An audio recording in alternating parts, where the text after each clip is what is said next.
Welcome to Kenton's videos. Enjoy the video. In this video, I will explain how to make chocolate hot. First, gather your chocolate and a double boiler setup.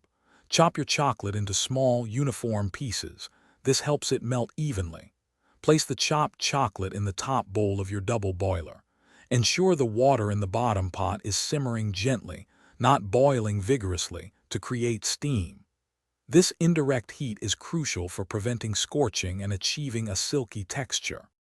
The double boiler is your best friend for melting chocolate.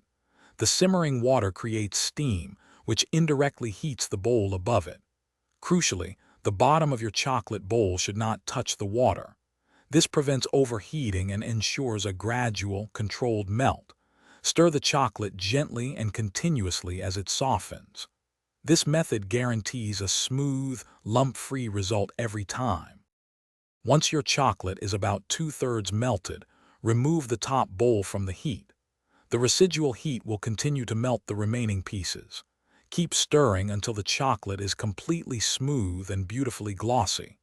This step is vital for achieving that perfect, pourable consistency. Remember, never add water to melting chocolate, as even a tiny drop can cause it to seize and become grainy. For the best results, always start with good quality chocolate. Also, make sure all your equipment, including your bowl and spatula, is completely dry. Any moisture can ruin the texture.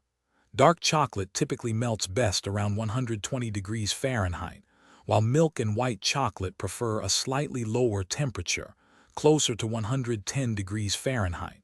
Enjoy your perfectly melted chocolate. Thanks for watching. Consider subscribing if we helped you.